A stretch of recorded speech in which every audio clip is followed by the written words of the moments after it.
మీరు మంచిదనాన్ని పెట్టండి. ఆడవాళ్ళకి ఎంత జిగుత్సాకరంగా ఉందంటే మీరు పెట్టిన ఆ లేడీ చూసినారు కదా, కొత్త బీత్తల రోజా పువ్వులు వేసుకుంది, ఫోటో పెట్టినారు కదా మా వాళ్ళు కూడా. అంటే మీరు ఎంత అవమానిస్తారు ఒక లేడీని ఎంత అవమానిస్తున్నారు. సిగ్గుందా మీకు? సిగ్గుందా? ఇంకొక ఆయన వచ్చిండు తెలుగుదేశం నుండే, మళ్ళీ ఇట్టపోయి ఆడ ఉంది. వీళ్ళు బతుకు తెరువు కోసం ఏదో పాట పడతారు పాపం. అలాంటి దాంతో మా ఊరు మహిళలని మీరు చెప్పిస్తారా? నీకేం లేదా? నీతి నియమం లేదా? ఎందుకు లేదు? థర్డ్ జెండర్ అంటారు. వాళ్ళకన్నా తగ్గు నా కొడుకులు మీరు బస్సు కలిసాను. ఏమైంది? నేను కంప్లైంట్ కూడా చేయను అని చెప్తారు. ఒరే జగనే మేలురా, బస్సులు నిలబెట్టించినాడు. మీ బీజేపీ గవర్నమెంట్ లో బస్సులు తగలబెట్టినారు. అంతకన్నా నీచగా ఉందారా? ఏమైంది? 300 పోతేనే ఆ పొద్దు ఏడ్చలే, దీనికి ఎడుతాను నేను. అదే కొంచెం అనకూడదు. నేను తప్పు, వాళ్ళు చాలా మంచోళ్ళు. దానికన్నా తగ్గు ఏదైనా ఉంటే ఆ మాట వాడతాం. మీకు నాకు తెలియాలి తగ్గు మాట. I don't want insult third gender. I give lot of respect to them. కాల్సి ఏం చేసుకున్నారులే, పీకినారా? జగన్ రెడ్డి మేలు కదా, మంచోడు. అందరికీ నమస్తే. నిద్ర లేవగానే బోలెడని మిస్ కాల్స్ అనమాట. వాట్సాప్ ఓపెన్ చేయగానే సో ఆయన ఎవరో ఒక పెద్ద మనిషి, వయసు అయిపోయిన ఆయన నా గురించి చాలా పచ్చి బూతులు మాట్లాడుతూ కనిపించారు. ఆయన సంస్కారవంతమైనటువంటి భాషకి నా మనస్ఫూర్తిగా ధన్యవాదాలు. నా మీద కేసు కూడా ఫైల్ చేశారట, మరి నాకైతే తెలీదు. ఒకవేళ మహిళల సంరక్షణ గురించి నేను మాట్లాడడమే నేరంగా భారతదేశంలో పరిగణించబడితే అలాంటివి మరికొన్ని 10 కాదు 100 వీడియోలు చేయడానికి నేను సిద్ధంగా ఉన్నాను. నా మీద 100 కేసులు ఎవరైనా పెట్టుకోవాలి అనుకుంటే దయచేసి పెట్టుకోవచ్చు. నాకు ఎలాంటి అబ్జెక్షను లేదు.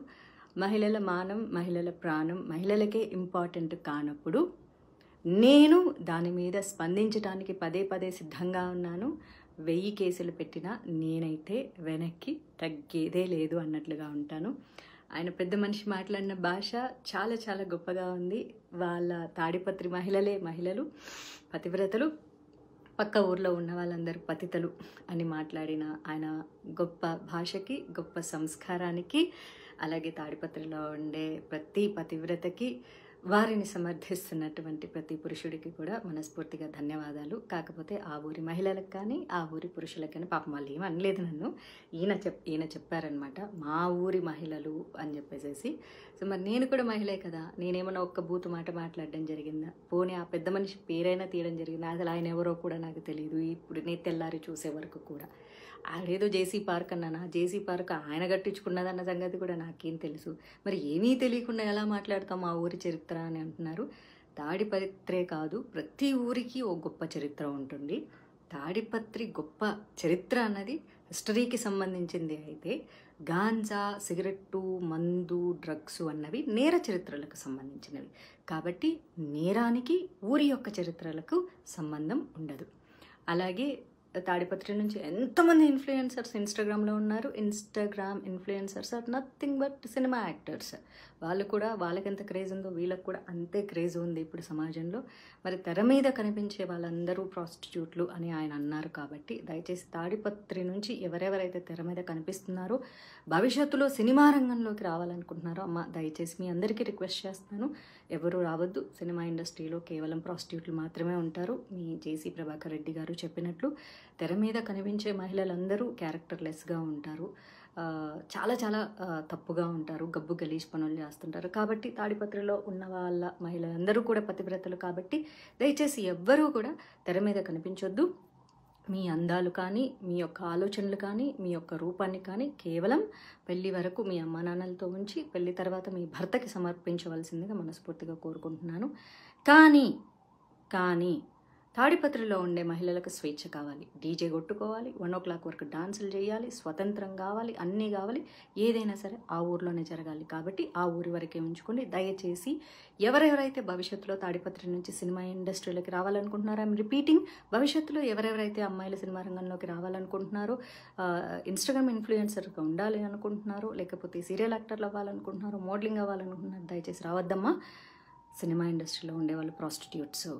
కాబట్టి తెర మీద కనిపించేటటువంటి అంశాన్ని మీరు వెనక్కి తీసుకొని తాడిపత్రిలో పవిత్రంగా బతకాలని చెప్పేసి తాడిపత్రి మహిళలకి, వారి యొక్క అన్నదమ్ములకి, తల్లిదండ్రులకి, భర్తలకి, బాయ్ ఫ్రెండ్స్కి అందరికీ నా మనవి. జేసీ గారి మాట వినండి. తెర మీదకి ఎవ్వరూ మహిళలు కనిపించవద్దు.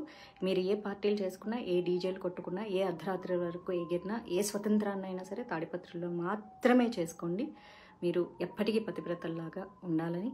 బయట ఊర్లలో ఉండేవాళ్ళు ఎవరు పతివ్రతలు కాదు, పతితలు అని చెప్పేసి, అందులోనూ సినిమా ఇండస్ట్రీలో ఉండేవాళ్ళు ప్రాస్టిట్యూట్లు. కాబట్టి నేను సినిమా ఇండస్ట్రీలో ఉన్నానే, ఆయన అలాంటి పదజాలాన్ని ఉపయోగించారు. చాలా సంతోషం పెద్ద మనిషి గారు, చాలా చాలా సంతోషం అండి. అయితే జేసీ అస్మిత్ రెడ్డి గారు తాడిపత్రి ఎమ్మెల్యే అంట. ఆయన గురించి నేను బాగా విన్నాను. Is very youngster, very nice person, చాలా పొలైట్గా మాట్లాడతారట.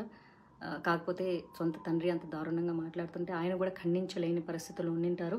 కాకపోతే మీకు కూడా సినిమా ఇండస్ట్రీలతో చాలా మంచి సంబంధాలు ఉన్నాయి. అస్మిత్ రెడ్డి గారి వాళ్ళ బ్రదర్కి అయితే సినిమా ఇండస్ట్రీతో చాలా మంచి సాన్నిహిత్యాలు ఉన్నాయి. కాబట్టి మీకు కూడా బయట మీ తండ్రి గారు మాట్లాడినటువంటి భాష మీరు మాట్లాడరు అని కూడా నేను వినడం జరిగింది. ఏదైతేనేమి జేసీ గారికి సమర్థిస్తున్నటువంటి సైకోపాత్స్ అందరికీ కూడా మనస్ఫూర్తిగా ధన్యవాదాలు. నేనైతే భయపడట్లేదు. భయం అంటే ఏంటో కూడా నాకు తెలియదు. ఎందుకంటే పుట్టడం సహజం, మరణించడం కూడా సహజం. మధ్యలో జరిగేవన్నీ మన కర్మల్ని బేస్ చేసుకునే ఉంటాయి. కాబట్టి నన్ను మీరు కిడ్నాప్ చేయాలనుకుంటే చేసుకోవచ్చు, లేకపోతే మీరు చెప్పినటువంటిది ఏదైనా మర్డర్ చేస్తారంటే కూడా చేసుకోవచ్చు. ఎందుకంటే నా తలరాతలో ఏం రాసి ఉంటే అది జరుగుతుంది తప్ప నా తలరాతలో రాయింది ఏది జరగదు. ఒక కృష్ణ ప్రేమికురాలుగా చెప్తున్నాను, నేను రాజ్యాంగబద్ధంగా చాలా చక్కగా మాట్లాడాను. మహిళల స్వేచ్ఛ గురించి, స్వతంత్రం గురించి, సేఫ్టీ గురించి మళ్ళీ మాట్లాడుతూనే ఉంటాను.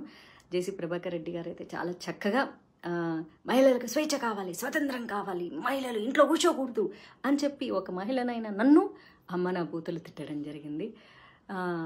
పాముకి 2 నాలుకలు ఉంటాయి, మనిషికి ఒళ్ళంతా విషం ఉంటుంది. ఆ విషముతో కూడినటువంటి పాము నాలికలా మాట్లాడినటువంటి మీ యొక్క వయసుకి కూడా నాకు మర్యాద ఇవ్వాలని ఉన్నా సరే మీ భాషకి మర్యాద ఇవ్వలేక, ఇక ఎలాగూ వయసు అయిపోయింది కాబట్టి మిమ్మల్ని అనుసరించి మీరు మాట్లాడేవి చేదు మాటలు నచ్చే ఎంతోమంది సైకోపాత్స్లు ఉంటారు. కాబట్టి మీ అందరికీ నా పాదాభివందనాలు. మీ యొక్క గొప్ప సంస్కారానికి నేనైతే తలదించేది లేదు. Madhavilatha Pasupuleti. Karma will be back. I stay with good karma. You are going in a wrong way. కాబట్టి మీ కర్మలకు మీరే బాధ్యులు తప్ప నేను కాదు. ఒకవేళ భగవంతుడు నాకు ఆ కష్టాలు మీ వల్లే రాసి పెట్టి ఉంటే అది కూడా నా కర్మలో భాగం అనుకుంటాను తప్ప నేను తప్పు చేశానని ఒప్పుకోను. రాజ్యాంగబద్ధంగా చాలా సక్రమంగా మాట్లాడాను. మీరు రాజ్యాంగాన్ని తప్పి నీతి తక్కువ మాటలు మాట్లాడారు. కాబట్టి మీ యొక్క కుసంస్కారానికి ఈ వయసులో మీరు సిగ్గుపడాలి. మీ భార్య కానీ, మీ ఇంట్లో ఆడవాళ్ళు కానీ, మీ కోడల్లో కూతుర్లో మరి మీ యొక్క భాషని వారు సమర్థిస్తున్నందుకు ఆ మహిళా మహారాణులకు పాదాభివందనాలు. కాకపోతే మిమ్మల్ని ఏమీ అనలేక వాళ్ళు మౌనంగా రోధిస్తున్నందుకు వాళ్ళ రోదనకు నా సంతాపం.